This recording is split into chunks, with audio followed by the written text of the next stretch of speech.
La inteligencia artificial se refiere a la capacidad de una computadora de imitar habilidades cognitivas propiamente humanas. Estas habilidades pueden ser la autoconciencia, que no es más que la capacidad que tenemos los seres humanos de reflexionar sobre nuestros sentimientos, pensamientos y comportamientos, como a su vez de cuestionarnos nuestro rol frente al mundo y al universo que nos rodea. Este es un terreno más filosófico, moral y quizás espiritual, al que la IA aún solo tiene cabida dentro del espacio cinematográfico y la ciencia ficción propiamente. Otras habilidades humanas pueden ser agrupadas bajo el concepto de creatividad. En este campo sí que la inteligencia artificial está adentrándose, apuntando a simular las habilidades creativas de los seres humanos al momento de crear una pintura, una fotografía, una película, un libro o una escritura, y en general muchas de las expresiones artísticas que tenemos los seres humanos. Esto ha generado un debate intenso que gira alrededor de si podemos llegar a considerar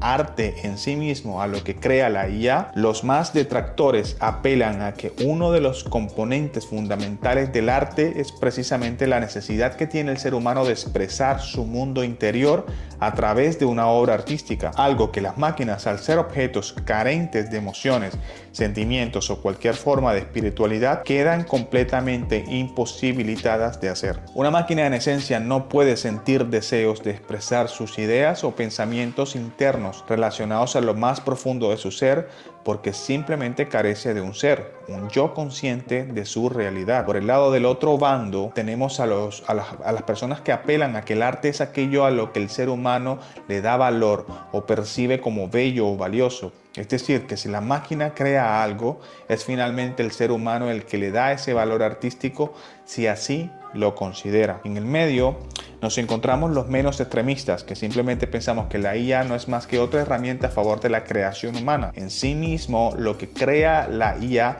por más perfecto que sea, por más rápido que así sea, carece de todo valor artístico, en cuanto a que no refleja o revela humanidad alguna en su esencia.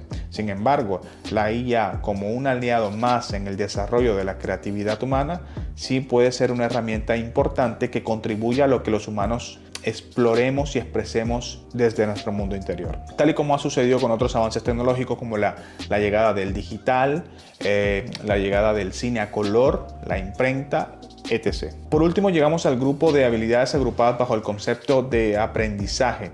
Es aquel donde la inteligencia artificial ha generado todo este nuevo boom por haber podido demostrar que efectivamente las máquinas también pueden entender el lenguaje humano, adquirir datos y a través de ese lenguaje tomar decisiones lógicas o razonables para resolver determinados problemas. Esto evidentemente es una forma de inteligencia y una a la que los seres humanos hemos dado cierto nivel de importancia y sobre la que hemos trazado esa línea que nos distingue de otros seres vivos en el mundo animal. Pero ¿entendemos realmente cómo funciona la inteligencia artificial o más concretamente cómo aprenden los computadores? De eso se trata este video. Voy a explicarte de una manera simple cómo funciona el proceso de aprendizaje realizado por un computador. Para entender bien cómo una máquina aprende, debemos empezar por comprender el concepto de redes neuronales. Las redes neuronales son modelos computacionales inspirados en la estructura y el funcionamiento del cerebro biológico de los seres humanos. Son en esencia uno de los pilares en los que se basa la inteligencia artificial. Las redes neuronales se componen de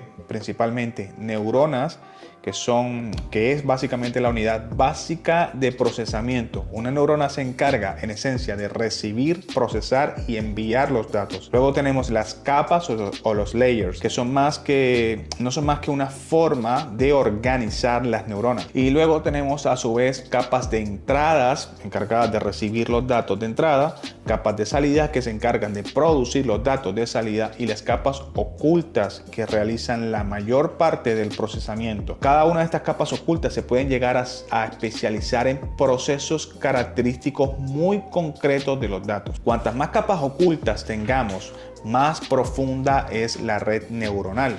De ahí surge precisamente el término aprendizaje profundo o deep learning. La red neuronal también está compuesta por conexiones y pesos, que son simplemente la manera en la que las neuronas están conectadas entre las capas. Cada conexión tiene un peso asociado, un número que básicamente lo que hace es determinar la fuerza o la importancia de esa conexión. Piensa en ello como el volumen de un cable. Si entre más grande o más grueso sea un cable, en este caso mayor peso, termina por transmitir mayor señal. Por último, tenemos las funciones de activaciones. Cada neurona tiene una función de activación. Esa función lo que hace es tomar la suma ponderada de las entradas multiplicadas por sus pesos, y decide si la neurona se activa. Es decir, produce una salida y qué tan fuerte es esa salida. Es como un interruptor que se enciende o se apaga según la intensidad de la señal. De manera simplificada, una red neuronal funciona de la siguiente forma. Cada neurona recibe estímulos eléctricos a través de las conexiones de otras neuronas. La neurona procesa esos estímulos y, con base en la función de activación, precisamente determina si se debe activar y producir otros estímulos que van a ir a su vez a estimular a otras neuronas. Esas neuronas reciben el estímulo y a su vez repiten el proceso, decidiendo si deben activarse o no para continuar estimulando al siguiente grupo de neuronas. Ahora imagina que quieres aprender algo nuevo.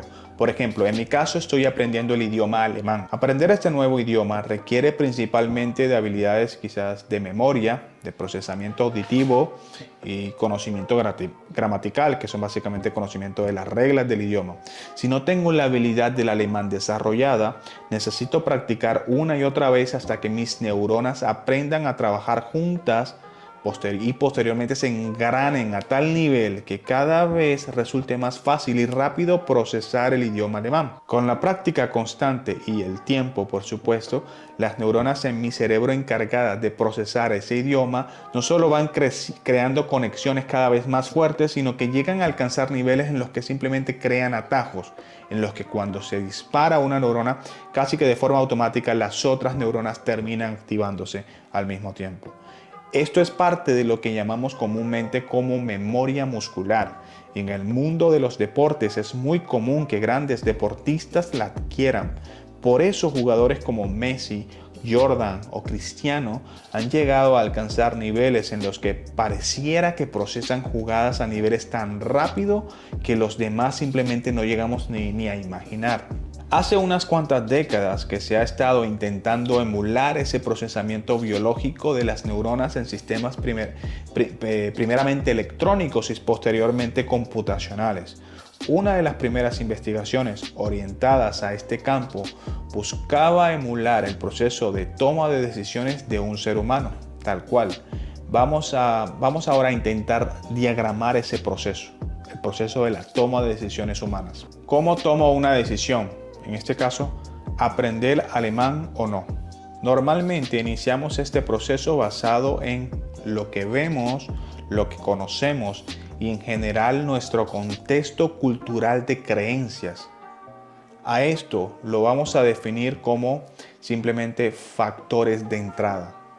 Luego lo que hacemos es analizar todos esos factores en un segundo paso para que llamaremos el procesamiento, para finalmente llegar a tomar la decisión. En este caso, la salida, ¿sí? Si aprender alemán o no aprender el idioma alemán.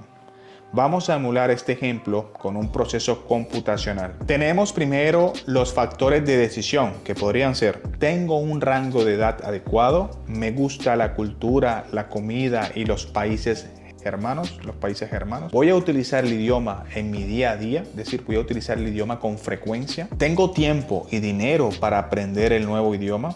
A estos factores los vamos a llamar X1, X2, X3 y X4.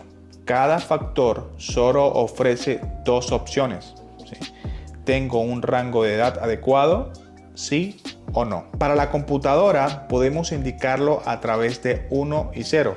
Entonces tenemos que si tengo el rango de edad adecuado, X1 igual a 1, sí, y si no lo tengo, sería X1 igual a 0. Si me gusta la cultura germana, X2, en este caso la variable X2 sería igual a 1, si no, sería igual a 0. Y así sucesivamente para cada uno de los 4 factores que hemos definido. Estos 4 factores tendrán sus conexiones con esta esfera que vemos aquí, que denominamos como perceptrón. Su función es simplemente responder sí o no a la pregunta de si debo aprender alemán. ¿Cómo puedo hacer que este perceptrón decida entre estas 2 respuestas? Pues bien, establecemos un umbral de igual a 2, un umbral con valor de 2. El cual tendrá como objetivo que podamos establecer una función matemática que diga algo así como si la suma de los 3 factores es mayor que el umbral, entonces la salida será 1 o sí, y entonces decide que sí debo aprender alemán. Pero si por el contrario la suma de los 3 factores es menor que 2, entonces la respuesta será que no debo aprender alemán. Al fin y al cabo, ya saben lo que dicen, la vida es muy corta para aprender alemán, mejor vete a la playa por una cerveza. Veamos entonces, para la entrada tengo los factores de la siguiente forma. X1, tengo la edad, sí o igual a o 1. X2, me gusta la cultura, sí o 1. Utilizar el idioma, sí o 1. Y X4, tiempo, tengo el tiempo y el dinero para aprenderlo, igual a no o 0. La función procesa los resultados con los que obtengo que 3 es mayor que 2, por ende la respuesta será que sí debo aprender alemán, aunque no tenga dinero y tiempo. Así tenemos un proceso de toma de decisiones sistematizado. Sin embargo, sabemos que los humanos no tomamos decisiones de forma tan sencilla, tan simple. Normalmente el procesamiento y el análisis de estos factores sería más complejo dentro del cerebro biológico humano. Resultaría en algo así como, si no tengo tiempo y dinero, no voy a aprender alemán, por ejemplo. Incluso si me gusta la cultura, estoy seguro que voy a utilizar el idioma con frecuencia y tengo la edad adecuada. Si no tengo dinero, esto implica que no voy a estudiar el idioma simplemente. Esto implica que la variable X4, que representa el tiempo y el dinero, tiene mayor importancia para nosotros al momento de decidir. En términos matemáticos, para que nuestro sistema comprenda esto, aplicamos un peso a las variables, en donde se deje claro que la variable X4 tiene un peso mayor al resto de variables. Nuestro sistema quedaría ahora de esta forma: X1 con peso igual a 1, X2 con peso igual a 1, X3 con peso igual a 1 y X4 con peso igual a 2. Modificamos el umbral a 3 y ahora vemos que nuestro sistema se ha vuelto más inteligente al momento de tomar la decisión. ¿Cómo lo sabemos? Vamos a verlo con el ejemplo. Si tengo los 3 factores positivos pero no tengo tiempo ni dinero, entonces se decide que no debo aprender alemán, porque básicamente la función no logra superar el umbral. Ahora, si tengo tiempo, dinero y además me gusta la cultura y voy a utilizar el idioma con frecuencia, entonces tengo que el sistema procesa que 4, por ejemplo, es mayor que 3. Y por ende, sí que debo aprender alemán, incluso aunque no tenga el rango de edad adecuado, por ejemplo. Es interesante notar que aunque la variable del dinero y el tiempo tienen un mayor peso, no necesariamente pueden llegar a tomar una decisión por sí sola. Es decir, si tuviéramos el tiempo y el dinero, pero no nos gusta la cultura, no tenemos el rango de edad y no vamos a utilizar el idioma con frecuencia, nuestro sistema simplemente nos dirá que no debemos aprender alemán. Entendemos entonces que con un pequeño parámetro de los pesos, el proceso para la toma de decisiones se ha vuelto más complejo, más robusto y por ende más confiable. Tenemos entonces que un perceptrón requiere de unos factores de entrada, unas conexiones y sus pesos, y un umbral que en realidad es mejor conocido como el sesgo, pero para efectos prácticos lo he llamado umbral, y una función de activación. Con esto, claro, podemos entender ahora que gran parte del proceso de ajuste del modelo tiene que ver con jugar un poco con los valores de los pesos y el umbral, para que nuestro modelo se ajuste mejor a una determinada situación. Ahora, llevemos esto a un nivel de mayor complejidad. Supongamos que en vez de 4 factores tenemos 20 y a su vez estos factores son en realidad la salida que proviene de otros perceptrones que a su vez tienen su origen desde otro grupo que ya han tomado decisiones en pasos previos. Esto que tenemos ahora aquí representado gráficamente sería lo que conocemos como perceptrón multicapa. o una red neuronal. Con un solo perceptrón ya pudimos ver que es posible tomar decisiones que, aunque simples, funcionan. Pero si queremos que el sistema sea capaz de tomar decisiones mucho más complejas, entonces lo que necesitamos es una red neuronal o una red perceptrón multicapa. De esta manera logramos que los computadores empezaran a comprender elementos, símbolos e incluso palabras de distintos lenguajes humanos. En otras palabras, de esta forma es que hemos logrado que las máquinas aprendan. En su momento surgieron dos grandes problemas a los que se enfrentaron estos sistemas. Uno tiene que ver con la dificultad que requiere el modificar los parámetros como los pesos y los umbrales en redes neuronales con miles o millones de perceptrones. Y el segundo problema tiene que ver con la alta volatilidad que tienen los perceptrones de respuestas cerradas, es decir, de unos y ceros, sí o no. Sin embargo, eso será un tema que desarrollaré en un próximo video. Por ahora, suscríbete al canal para que no te pierdas las próximas novedades y está pendiente a lo que estaremos lanzando en Sexiáticos. Nos vemos.